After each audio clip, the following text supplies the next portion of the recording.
Paz do Senhor Jesus, aos nossos irmãos, aos nossos amigos que participam conosco. Este é o programa Redes Digitais, onde falamos um pouquinho sobre tecnologias. E no programa de hoje, no episódio de hoje, especificamente, nós vamos estar falando de um tema muito importante, que é a inclusão digital e que ganhou um certo destaque aí nas ações sociais que têm sido promovidas pela Igreja Cristã Maranata. E para conversar sobre esse tema, nós estamos aqui com o pastor Marco Saúde, né? Mestre em informática pela Universidade Federal do Espírito Santo, professor universitário, Pai do Senhor Paz do Marcos, Senhor.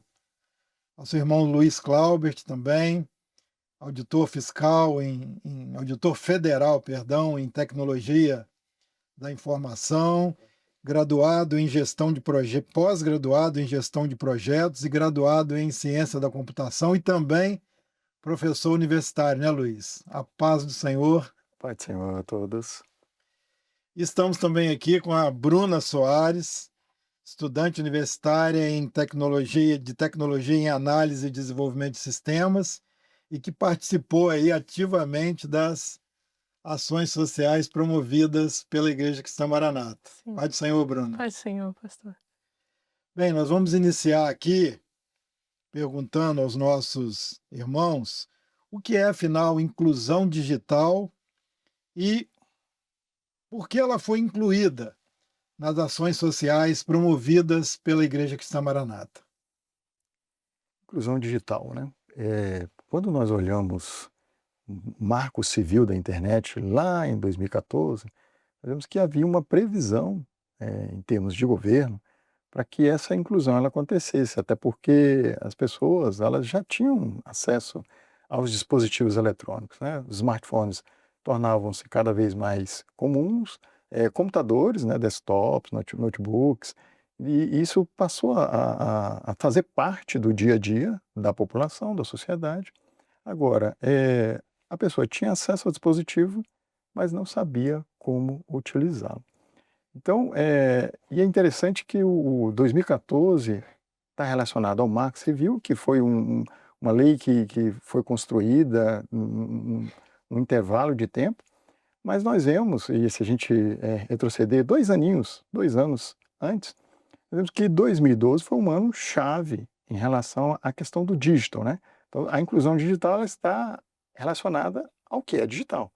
Então, 2012, o que se falava sobre Big Data, computação em nuvem, as conexões móveis, né, o mobile, que são as linhas, quando a gente sai do 3G e parte para o 4G, a mudança, a evolução foi muito grande. Então, como se diz, o encontro de todos esses fatores fez com que o digital se tornasse algo real no nosso meio, né? A computação em nuvem, então, para ser digital, eu preciso de 3 coisas, 3 pontos importantes, né? Até anotado. Precisa e pode ser acessado de qualquer lugar. Eu posso acessar a qualquer horário. E outro é que eu posso utilizar qualquer dispositivo. Então, a união dessas coisas, elas aconteceram há um pouco mais de 10 anos, e a gente precisava, então, que isso alcançasse a sociedade, que era o ponto-chave. Por isso que o nosso slide em tela, ele fala sobre acesso à tecnologia, ele fala sobre o uso consciente de aplicativos, isso aí não acontecia até 5 anos atrás, e o exercício da cidadania.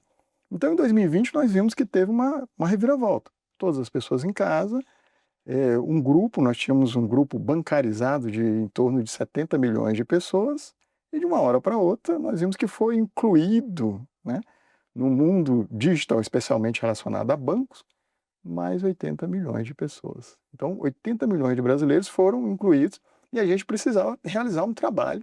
Por isso que os governos, especialmente o governo federal, criou as secretarias, né, os ministérios, existe um projeto que é o projeto das 4 linhas, né, são 4 linhas da transformação digital. Isso se tornou algo bem conhecido, foi bastante divulgado, e a inclusão digital, na nossa parte, ela vem exatamente daí. O trabalho que foi feito em termos de governo, que chegou até nós, para quê? Para que a população que estava com acesso aos dispositivos e não sabia como utilizá-los, passasse a ter um uso consciente de aplicativos. É interessante, Fernando, o que acontece? Quando a gente, respondendo a sua pergunta, né, por que que foi incluído esse tipo de serviço, né, nas ações sociais da igreja? É importante nós destacarmos aqui que a Igreja Cristã Maranata, ela sempre foi envolvida com trabalhos de ações sociais, né? Mas, desde essa época, 2020 para cá, começou-se esse trabalho de ação social mais, vamos dizer assim, posicionado para atender determinada comunidade, né, com serviços de todo tipo, de expedição de carteira de identidade, enfim, dentre vários outros, né, serviços de saúde, assistência jurídica. Nós começamos a perceber que até para o exercício da cidadania, que foi o que o Luiz falou aqui, é de de pouco tempo para cá, isso exigiu das pessoas essa inclusão. Então, hoje, por exemplo, você vai votar, o voto é eletrônico. Hoje você vai tirar um documento de quitação eleitoral. Você tem que ir no site, você vai fazer uma expedição, um pedido, você expede esse documento com assinatura eletrônica, é válido juridicamente, né? Então você tem que ir na internet. Você precisa fazer um agendamento para ser atendido para renovação ou emissão de carteira de identidade. Você tem que fazer agendamento online. E podemos falar várias, tem municípios que você vai pedir um atendimento no posto de saúde, hoje em dia, posto de saúde, a tendência não é ter mais fila. Por quê? Porque a pessoa primeiro vai no celular dela, faz o agendamento, estou precisando de ir no posto, aí vai ver os horários que tem disponível. Ah, eu quero ir nesse horário. Aí quando chega lá, né, o posto só atende quem agendou, então provavelmente não vai encontrar fila. Então o que acontece? Tudo está concorrendo para que exija das pessoas um certo conhecimento. Nós começamos a perceber que esse conhecimento não estava disseminado, né. Então as pessoas vão nas ações sociais, quando chegam lá: "Ah, qual é o seu e-mail?". "Ah, eu não tenho e-mail". Qual que é o acessa o seu gov.br, gov.br, que é um aplicativo, né, cheio de serviços públicos disponíveis às pessoas gratuitamente, mas a pessoa precisa ter a conta gov.br. "Ah, eu não sei nem o que que é isso". E aí, nessa ação social, até trouxemos aqui um histórico, né. Tivemos uma ação social muito marcante, né, que aconteceu no Manaim de Cariacica, no ano de 2022. Nessa primeira, nós fizemos essa proposição, né, de termos, né, então a conselho presbiteral, o secretário-geral, né, junto com a presidência, analisaram, né, a nossa intenção, acharam que realmente era uma coisa pertinente e, de fato, acabou que aconteceu que fizemos muitos atendimentos. A coisa mais comum é hoje, quando nós entramos numa ação social, a pessoa vai, procura um PROCON, procura uma Caixa Econômica, procura a EDP, e aí eles pedem qual que é seu e-mail, qual sua senha, né? Às vezes a pessoa sabe que tem uma conta, mas esqueceu a senha, aí a gente faz recuperação de senha, enfim, tem uma série de atendimentos que auxiliam. E aí, né, a administração do presbitério, né, achou por bem termos essa equipe e de lá para cá, tanto nessa ação social de Cariacica, depois a de Terra Vermelha, a quantidade de atendimentos foi até maior, né? E de 2025 tivemos agora no Manaim de Vitória. É importante destacar, Fernando, que nós fomos pioneiros. Eu já tinha participado de outras ações sociais, não, né, necessariamente promovidos pela igreja, né, minha esposa também ela eh, chegou até a participar de organização de outras ações sociais, mas a nossa em Cariacica no ano de 2022 teve esse diferencial, uma equipe para atender questões específicas daquelas pessoas com dificuldade de saber manipular ali ou, né, mexer, acessar alguma coisa que dependa, né, desse conhecimento. Pessoas que na literatura nós vamos encontrar como assim, excluídos digitais, né. A nossa intenção é ensiná-los, é exatamente é proporcionar essa inclusão, né? Porque hoje em dia o excluído digital, ele é quase um excluído social, né? Exatamente. Então, assim, a inclusão digital, ela inclui a pessoa muitas vezes até socialmente, né? Então, ensinar, por exemplo, a mexer numa videoconferência, uma reunião, né? Na época da pandemia, quantas igrejas que reuniram os irmãos através de videoconferência, nem muitos irmãos eles não sabiam manipular, não sabiam mexer naquele aplicativo, né? Então, a inclusão digital auxilia em tudo isso, né? Então, hoje você consegue participar de uma reunião online, ou a gente ajuda a pessoa a compreender como é que ela faz um agendamento online para ela receber um atendimento em algum órgão, né, algum serviço público, enfim. Então, e aí foi dando muito certo, né? Depois que nós fizemos em 2022, percebemos que outras ações sociais, até mesmo não organizadas por igrejas, né, passaram a ter esse tipo de equipe também nas ações, né? Então, frutificou, né? Deu bastante resultado. Nós tivemos a oportunidade, né, de participar, eu diria até mais que a oportunidade, um privilégio, né, de Verdade. participar dessas ações sociais promovidas pela Igreja Cristã Maranata, e a boa notícia é que nós vamos ter mais 4 até o fim do ano, né? Glória a Deus. Então, Maravilha. vamos estar preparados. Mas a pergunta que eu queria fazer aqui é como funciona o atendimento da equipe de inclusão digital e quais foram as principais dificuldades encontradas para resolver os problemas das pessoas atendidas e torná-las incluídas, né, digitalmente, podemos dizer assim. Em primeiro momento, quando, uma pessoa chega até a gente, nós buscamos entender a necessidade, entender porque, assim, algumas pessoas vêm para agendar a identidade, algumas pessoas vêm porque elas nunca tiveram acesso ao e-mail, por exemplo, têm acesso ao e-mail, mas não sabem qual é o e-mail, precisa colocar em algum lugar, como o senhor disse, e entre outras dificuldades, como a gente pode ver ali. O que a gente mais viu nas ações sociais, são pessoas que precisavam realizar o agendamento da identidade e não sabiam como. Porque apesar disso ser para o público, né, em geral, muitas pessoas não têm acesso, como o senhor disse. Eu me lembro de, em algum momento, chegar um senhor e uma senhora para uma coisa muito simples. Eles queriam registrar a digital no celular e eles não sabiam, não tinha ninguém para ajudar. Eu ajudei, enfim, mas aquilo me comoveu. Depois refletindo, são tantos atendimentos que a gente, quando chega em casa e para analisar e pensar, é incrível, né, é maravilhoso poder fazer isso. E aí, seguindo ali, algumas pessoas não, têm acesso ao Gov, ou não sabem o que que é isso, ou perderam o acesso, como é muito comum. Algumas pessoas chegam: Precisa "Ai, recuperar a senha. quero agendar minha identidade", não consegue fazer sem o Gov, e a pessoa não tem a senha do Gov, aí você tem que ir atrás do e-mail da pessoa, às vezes ela não tem mais o e-mail, e enfim, a gente vai seguindo esse passo a passo, vai ajudando a pessoa.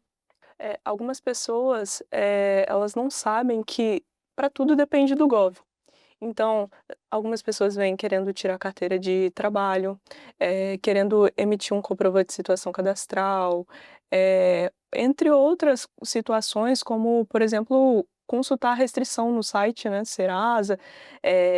As pessoas, elas não sabem como faz, mas elas sabem que elas precisam, e elas vão até a gente, e tudo que a gente pode fazer, a gente ajuda. Isso numa lei de Vitória nós até tivemos mais de um caso, né? Que eu Isso. lembro de um rapaz que chegou, né, e falou: "Olha, eu fui ali ser atendido, aí eu quero resolver minha situação, mas eu não sei nem por onde começar, porque eu preciso ter a lista do que eu estou devendo, pra poder depois ir em Isso, cada lugar aqui para eu acertar tudo". exatamente. E aí, eu nem lembro quem foi que atendeu, mas acho que você ajudou lá na hora, Aham. e aí ele saiu todo satisfeito com a lista das dívidas. Fico feliz.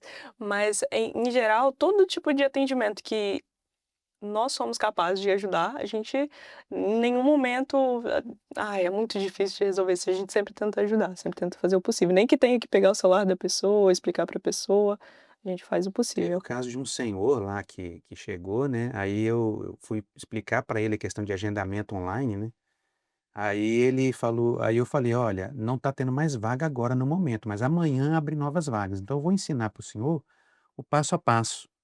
Aí ele falou: "Mas eu não tenho computador em casa". Eu não Aí eu falei assim: "O senhor tem algum neto, um filho, né, às vezes alguém jovem que sabe mexer?". também não tenho ninguém. Mas é de doer o coração, né? Ele falou: "Não, eu não convivo com ninguém da minha família, moro sozinho, não tenho internet, não tenho computador". Eu falei: "Então eu vou fazer para o senhor, eu vou agendar para o senhor amanhã e vou ligar para o senhor".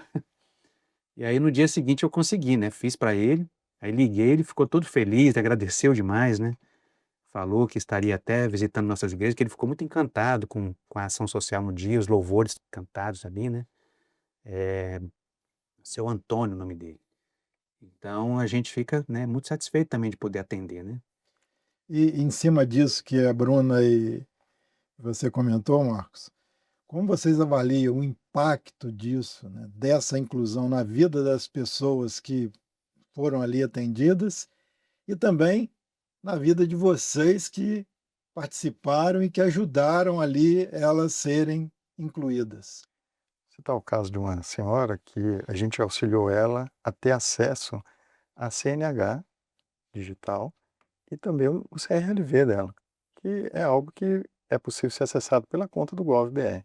Então, assim, a alegria dela foi imensa de ver que ela não precisava mais carregar a carteira de habilitação e o próprio CRLV, que também ela não tinha o CRLV. A carteira de habilitação, às vezes, é fácil, a pessoa tem impresso, é um documento que vai por muitos anos, né? Agora, todo ano está trocando de acordo com o pagamento dos impostos.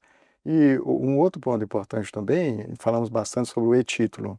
O e-título, ele é um documento que ele nos permite, por exemplo, hoje, a justificativa eleitoral, e eu acho que o cunho do programa aqui é interessante no sentido de nós informarmos a população nesse sentido, né? Você não precisa mais ir à sessão eleitoral, qualquer uma delas, para fazer a sua justificativa de casa mesmo. Basta abrir o e-título no dia da eleição, ele já por geolocalização identifica que você está fora do seu local de votação, você já pode fazer a justificativa por ali. Então, são vários serviços que são oferecidos, que nós tivemos a oportunidade de compartilhar ali com toda a população, e a alegria das pessoas é algo assim indizível, né? Eu tô lembrando aqui das fotos, aqui tem uma imagem aqui, né, com a equipe atuando no primeira ação que foi a de Cariacica. Nessa aqui nós tivemos o caso de um senhor, né, na verdade um jovem, que ele tinha um valor no FGTS para receber, ele achava até que era um certo valor, só que ele estava com muita dificuldade de acessar o aplicativo para liberação daquele valor. Então ele foi na expectativa, achando se o banco poderia ajudá-lo, né. Quando chegou lá no atendimento, no guichê do banco, ele falou: "Olha, eu posso até olhar aqui para o senhor se tem, se não tem, agora eu não consigo ver o valor e eu não consigo também, não faz parte do atendimento do banco ficar ensinando como usar o aplicativo, né". Então ele saiu um pouco frustrado, mas aí quando ele estava saindo, alguém foi e abordou: "O senhor foi atendido?". "Ah, eu não fui atendido no que eu queria". "Mas o que que o senhor quer?". "Eu estou querendo saber como mexer no aplicativo". "Não, tem uma equipe de inclusão digital ali", ele foi. E quando chegou lá, atendemos, né, e assim, sem a gente mexer, a gente só orientando: "Faz assim, faz assim". Aí ele foi aprendendo como é que acessava e de repente ele viu que era um valor muito acima do valor que ele esperava. Então assim, ele começou a dar glória a Deus. Ele não era da igreja e tudo, mas ele começou, assim, dar glória a Deus, ele começou a falar assim: "Ó, isso aqui que está acontecendo comigo aqui, eu tenho certeza que foi Deus que fez isso aqui". Ele teve uma experiência, né, assim, então para nós ali foi muito satisfatório, né, foi uma alegria muito grande, então eu acho que esse feedback que a gente tem, né, de estar auxiliando, ajudando, e ali num ambiente onde os louvores estão sendo entoados, onde nós oramos ao Senhor, né, para que seja um dia não só de atendimento no sentido, assim, social, mas que seja até, extensivo, né, a esse lado mais espiritual também, né. Então tivemos situações assim e glorificamos, ficamos muito alegres junto com ele naquele momento ali, né, dessa satisfação que ele teve, né. Há outros momentos aqui, ação social de Terra Vermelha, né, atendemos muitos casos também, e esse mais recente, que é o da ação social em Vitória. Eu me lembro ainda, pastor, falando sobre atendimentos que marcaram, né, numa ação social lá em Terra Vermelha, uma mulher chegou para mim, querendo fazer um currículo. até então não estava no nosso escopo, né, fazer um currículo. Mas ela falou: "Moça, eu preciso muito, eu quero voltar a trabalhar, eu quero voltar a ter minha vida". Eu falei: "Não, vou dar um jeito, vamos". E isso mexeu muito comigo, porque ela foi falando as experiências, eu fui escrevendo, e aí eu pedi: "Você tem algum número de telefone?". E ela falou: "Eu não tenho celular". E aí eu falei: "Mas não tem ninguém da sua família?". E aí ela falou assim: "Olha, tem meu irmão, mas eu não sei o número dele, eu tenho que ir em casa buscar, e aí eu volto. Você vai estar aqui ainda?". Eu falei: "Vou estar aqui, eu vou te esperar, você pode ir lá e a gente vai terminar seu currículo".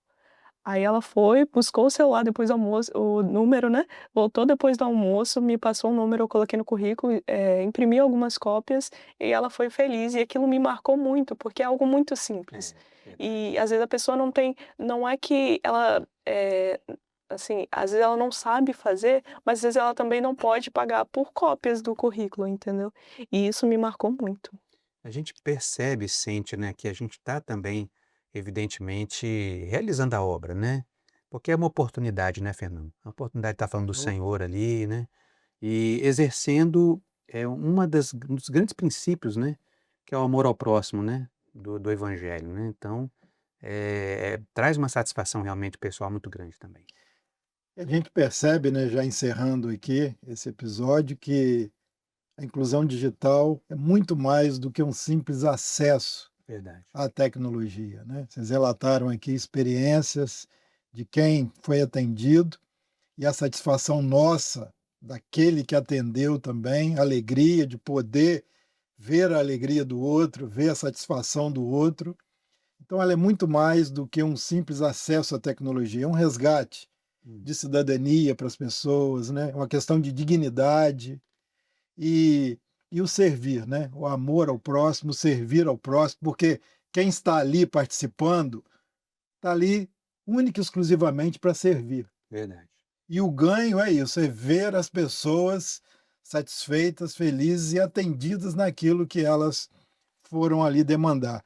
E a palavra de Deus, ela nos suporta nisso. Eu queria deixar aqui, encerrando, 2 versículos da palavra de Deus. O primeiro está no livro de Provérbios, no capítulo 31, versículo 8, que diz assim: "Abre a tua boca a favor do mudo, pelo direito de todos os que se acham desamparados". Que maravilha, né? 3.000 anos atrás, essa palavra foi escrita. E na carta aos Romanos, Paulo escrevendo aos Romanos, no capítulo 2, verso 11, ele diz assim: "Porque para com Deus não há acepção de pessoas". Então Maravilha. todos têm direito, né?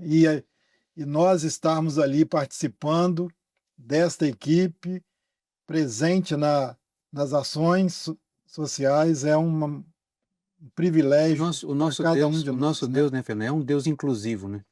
Ele não faz Exatamente, acepção, ele é inclusivo também. exatamente.